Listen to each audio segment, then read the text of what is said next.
You know, we haven't talked for a while with Helaine Olen, and Helaine is a great writer. She's covered a lot of interesting topics recently. I thought we might cover a couple of them with her, including one involving a potential presidential candidate and one involving a declared presidential candidate. Helaine Olen, for those of you who haven't heard her on the program before or read her, is a contributor to Post Opinions at the Washington Post and the author of a couple of books, including Pound Foolish, Exposing the Dark Side of the Personal Finance Industry. Someday I got to ask you, Helaine, is there a light side of the personal finance industry? But with no further ado, Helaine Olen, thanks for coming back on the program. Thank you for having me on. And I think the light side of the personal finance industry is when you've saved all those millions of dollars that you're promised, and then you're supposed to be financially free, right? Yeah, I'm still waiting. But okay, but that's not what we're here to talk about. We're here to talk about a couple things. One is you recently spoke with Senator Bernie Sanders, who is my former boss and by all reports is well on the way to declaring his candidacy for president. Of course, we don't know that till it happens. But what'd you guys talk about? We talked about Social Security. Social Security is, as you know, is a perennial punching bag of the right wing. And in the past few years, there's been an effort made by the left wing of the Democratic Party to, not only stop the attacks on Social Security, but to buttress the program and raise benefits. And Senator Sanders has debuted plans before, and he debuted another one on Wednesday in conjunction with something called Scrap the Cap Day, which is very attention paid to the fact that once you earn more than $132,900, you do not pay taxes on you do not pay Social Security taxes on your income. So, okay, so and it was Scrap the Cap Day, I suppose, because if you make a certain amount of money, $1 million or whatever a year, you're done on that day. I guess that's the theory behind Scrap the Cap Day. And maybe you shouldn't be. Maybe you should pay the same a percentage of your income that a person making less than $130,000 a year would pay. So Bernie has a new bill coming, or he dropped a new bill around that. What's the deal? I should know. I don't know. So tell me. Right. He dropped a new bill, and I should say the actual Scrap the Cap Day technically I think should be sometime next week. And depending on how much you earn, obviously the day comes earlier or later for you. For instance, for Donald Trump, it is within hours of January 1st, right? So and for Jeff Bezos, it's within seconds of January. It's probably within seconds. Yeah, I did the math when he was making a mere $39 billion a year, and I think it was 30 seconds. So anyway, but I'd have to double check. Right. So yeah. Anyway, so Sanders debuted a bill, and his position is that Social Security is not generous enough, especially for people who are lower income. He pointed out that people are living, with Social Security, without Social Security, more than half of today's elderly would be in poverty, right? And so what he wants to do is raise benefits for everybody, but especially the lower income people. And in part, he would do this by changing the formula at Social Security is calculated by to take into account for the fact that the elderly spend more money on housing, heating, and food, and most important, medical expenses, which tend to have a higher inflation rate than a lot of other stuff, right? So they'd have a more generous cost of living adjustment. And one of the ways he would fund this would be by scrapping the cap, so to speak, and eliminating it at over $250,000 in income. So there'd still be a donut hole between that 132.9 and 250, where you wouldn't pay Social Security taxes on it. But then once you're over 250, it would go away, and it would come back, and you would have to pay taxes on that. And when he says income, he means everything. So we're talking capital gains, we're talking dividends. And that's because as the wealthy have gotten wealthier, more and more income has actually been shielded from Social Security. According to the Center for American Progress, in 1983, I'm sorry, when Social Security was last adjusted, about 90% of income was captured by Social Security taxes. Now it's about a little over 80%. Yeah, and I remember when I was writing a lot about Social Security's finances, even just 7, 8 years ago, it was 86%. It's just kind of dropping precipitously as inequality soars. So, to my mind, look, Bernie and others have introduced bills like this before. I think it makes absolute sense to scrap the cap. I think the donut hole makes sense because I think the logic there is, if you have a couple living in an expensive area and let's say both spouses make $75,000 a year, no need to put an extra burden on somebody like that, a family like that, or a household like that. But hence the donut hole and then going up. But to me, the most radical part, in a good way, radical is usually a compliment with me, the most transformative part of Bernie's bill is including all income. I think that's... I'm sorry, go ahead. I absolutely agree with you on that. I think that is a key part. And it distinguishes his, by the way, from another bill out there that's gotten a lot of attention in the past few weeks, which is Representative John Larson, who debuted a bill 2 weeks ago that that would also raise Social Security payments, but would do but eliminates the tax the cap at 400,000, doesn't include the dividends and capital gains, and but would increase the tax slightly on income everybody is paying. So it's like Larson and Sanders are playing a card game here, and Sanders is saying, "I'll see your bill and raise you," which is right. Which is a pretty. No, it's great. Yeah, it's a good place for those of us who think Social Security ought to be expanded. That's not a bad. It's certainly now. Helaine, you and I have been following this beat for long enough to remember a time in the pretty recent future when all the progressive energy was going into trying to prevent a bipartisan deal to cut Social Security. Right. I mean, as recently as 2013, there would have been a cut to Social Security if the Republicans had just agreed to an Obama budget deal. Mercifully for all of us, the Republicans were so intransigent that they wouldn't do it. But, even on a debate stage in 2012, Barack Obama stood up there and said to Mitt Romney, and I'm going to paraphrase this because I don't have the exact quote in front of me, that, he felt that the two of them were in complete agreement on Social Security, or mostly in agreement, and that, the program needed, quote, tweaking, if I'm remembering the exact word right. I think it was tweak or tweaking. And obviously, the Democratic Party has moved very far away from that position now. Sanders' bill has the support of several people who have either announced they're running for president or are widely rumored to be doing so, including Kirsten Gillibrand, Cory Booker, and Kamala Harris, and Jeff Merkley. Larson's bill has more than 200 co-sponsors, which is significantly more than it had when he introduced it in the last session of Congress. This is an argument, one thing you see out there is this idea of, oh, well, we shouldn't expand Social Security because it's just taking care of a bunch of old people. But the argument actually isn't, should we expand Social Security and neglect everybody else? It's part of the whole continuum, right? So Social Security, also, first of all, as Bernie Sanders is the first to remind you, takes care of children whose parents, if a parent dies, right?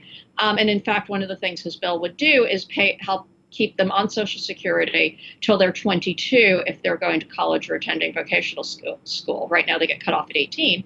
But, it's part of a continuum. And, just because we can talk about expanding Social Security doesn't mean we can't talk about universal child care. It doesn't mean it doesn't mean we can't talk about Medicare for all. It doesn't mean we can't talk about,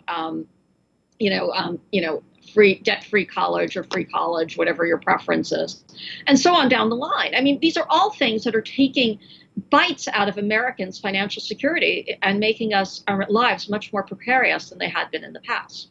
And as Nancy Altman, the head of Social Security Works, is fond of pointing out, the phrase Social Security was always envisioned as being more than the program is today. It was always envisioned as providing a social safety net for all Americans. So it's all in that spirit, whether we call it Social Security or not. And Helaine Olen, the other thing I wanted to talk to you about, because I thought is Amy Klobuchar as Senator. Oh dear, yeah. I've gotten so much hate mail this week. You know, well, we can talk about that too, because I thought your piece was very, very interesting. It took a very interesting angle.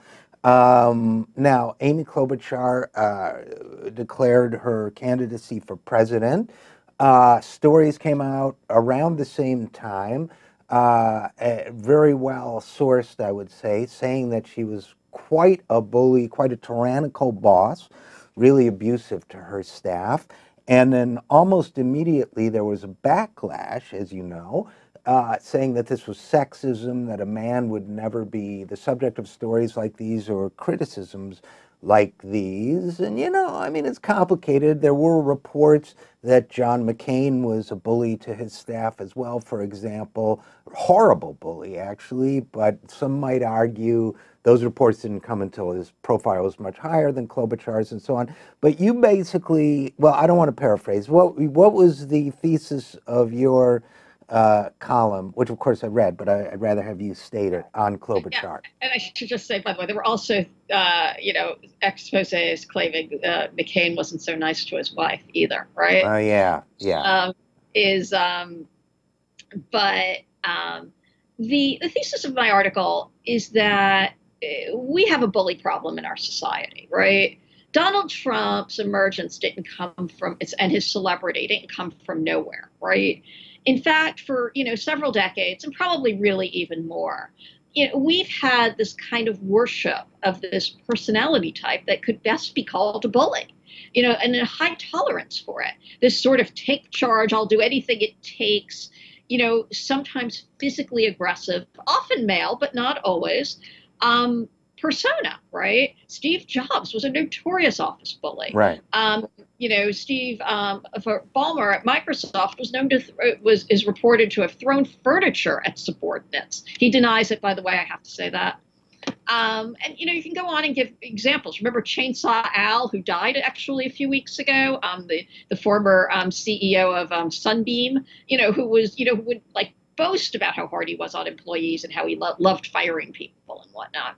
Right, and Neutron Jack Welch. Jack Welch, who is actually proud of the nickname Neutron Jack, so named because he would take over a company, get rid of all the people, the way a neutron bomb kills people while leaving buildings standing, was actually proud of having a nickname, being nicknamed after a weapon of mass death. That's the culture, right?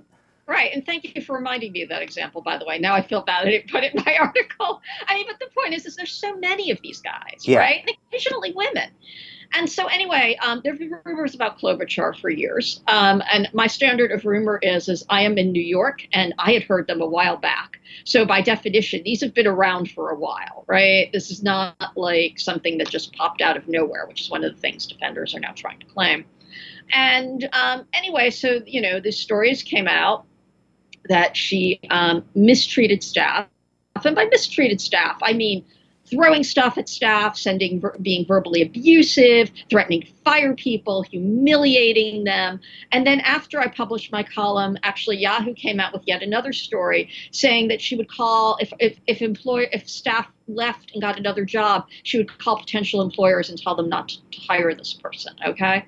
This is like objectively not great stuff, right? Right. And my position is we already have a bully in the White House, and we can see how well that's going, right? We've got a guy named Donald Trump. His CEOs like quake when he tweets.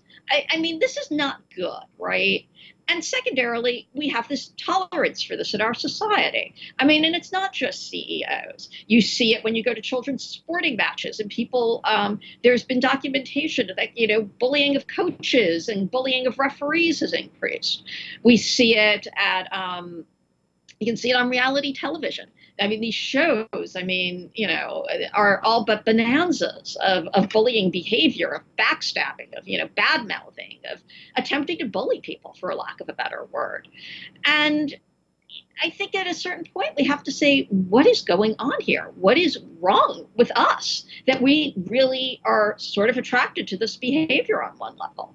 And it's not a feminist issue. I want to say that. I mean, and there's an argument in the feminist circles of, you know, there's this that has gone on for a long time, is do you simply want in on the structures of power, the sort of Sheryl Sandberg position, right? Or do you want to transform them? Do you want them to be different on some way? And that's kind of the argument here, right? Because, you know, a lot of people immediately step forward to say, you're holding Amy Klobuchar to a different standard, right? Because we don't flag men for this as much, which is true on one level, right? But on the other hand, my point is we should be holding men to this standard, right, that we shouldn't be seeking to bring, you know, women down to men's level at this case. We should be seeking to raise men up to the standard women are held to.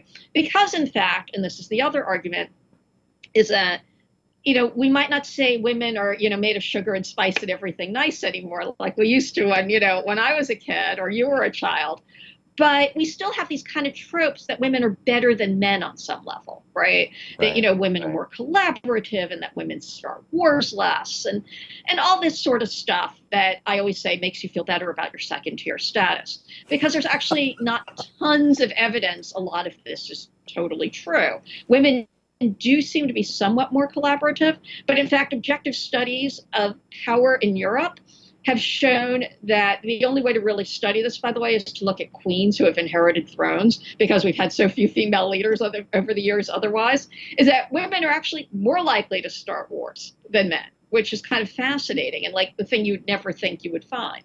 Right, and particularly because queens, by and large, were, you know, didn't compete for the role. I mean, there's always machinations and so on. But so it really is more of a double-blind study. Otherwise, you could say, well, they had those male characteristics, and hence they succeeded in a male-dominated system. But these are people who did not need to compete in order to get where they were necessarily. So, yeah, I thought that was a tremendous point. And I've always said, you know, I talk to people. Unfortunately, we're going to have to wrap up in a second. But I talk to people who, for example, would say, I want a woman, any woman, to be president. I'm saying, you know, I don't think you want Margaret Thatcher. I don't think you want, you know, I can name women leaders from history you don't want. And so to me, I think what you touched on, probably the source of much of the hate mail, but I think it's a fantastic point, is that to me, there is something, forgive my choice of this word, but there's something patronizing about that image of women as somehow being gentler and kinder and softer. And I think you may have been joking, but I think that's right. I think perhaps it's being used to make women feel better about second-class status, and it might be better to acknowledge that both women and men are capable of being good leaders or bullying leaders and everything else in the spectrum of human personality, and therefore we should be looking for better leaders. And yes, we need more representation by women. We need a woman president, but let's look for somebody with good leadership qualities to fill those roles. I don't know. What do you think? I absolutely agree. You're not being patronizing at all. It's exactly what I would say. I do believe that firmly.